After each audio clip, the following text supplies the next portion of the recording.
that talking is better than not talking. What China's intentions are, Taiwan is very much one of those issues. The only way you make breakthroughs is through presidential diplomacy.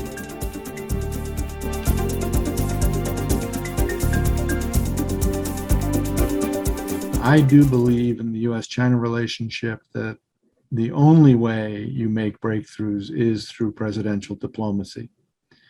And so because Xi Jinping is such a powerful leader in China, and he has so much control over their foreign policy and overall Chinese policy, I think that we aren't really going to start to solve these issues until there is some sort of leadership summit, be it virtual or in person. President Biden has made clear that he has a values-based foreign policy, and that is going to be an issue that will make diplomacy with China a bit harder because, of course, the Chinese do not like what they perceive as interference in their internal affairs. So I do think that Biden's approach of universal values is in conflict with the Chinese government's own position at this point. That is an area where clearly the two leaders need to discuss and try and reach an understanding with each other on what they can agree with each other on and what they are just going to fundamentally disagree. The tariffs obviously are remaining in place and don't seem to be, there don't seem to be prospects of those being taken off anytime soon. I think the difference, however, is that China is going to find that the Biden administration will come up with a much more, shall we say, coherent China policy. There was a lot of ad hocing of policy in the Trump administration, not always very consistent. Beijing will find a way to work with the Biden administration, but frankly, some of the things that China has done in recent times have given rise to, in the American public, a real concern about what China's intentions are, be it toward Taiwan or just its global ambition. Until the leaders meet and there is some understanding of the way forward on the phase one agreement, as you undoubtedly have noticed in this town, there's a lot of concern and a lot of debate over what Xi Jinping means when he says that he needs to make progress on the Taiwan issue. And I think with China's military buildup, and there have been a number of academic articles saying that these academics believe that Beijing is moving in the direction of military action.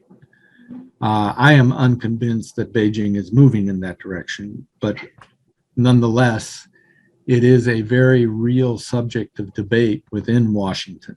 The American policy has always been one of assurance and deterrence to Beijing, assurance that we wouldn't support independence. And, the Indo-Pacific coordinator at the White House, Kurt Campbell, recently said we do not support Taiwan independence. So we're sending that signal, and the administration is sending that signal clearly that we're not talking about supporting independence. At the same time, the administration is trying to send the signal clearly that coercive moves toward Taiwan are unacceptable. And part of that, and part of the overall foreign policy and policy toward China, is to work more closely with the allies, which the Trump administration did not do well. And so you're seeing this administration encouraging our allies to engage on both the South China Sea issue and the Taiwan issue. And so encouragement of the British to sail, their new aircraft carrier into the South China Sea. Again, encouragement of statements about Taiwan from the South Korean government and the Japanese government, the strongest statements they've made in some time. Australia, India.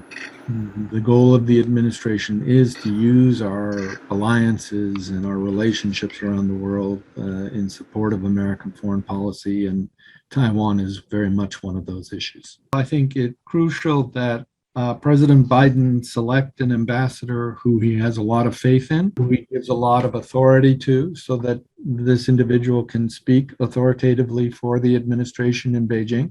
I think that there needs to be a comprehensive, coherent American Chinese strategy that is well articulated. As I have said, I think a summit sooner rather than later between the two leaders is very important. I think finding those areas where we can cooperate. Obviously, we have the Glasgow Summit on Climate coming up here in November. That may be an area to start to try and build some positives in the relationship. But diplomacy, I guess, is my answer.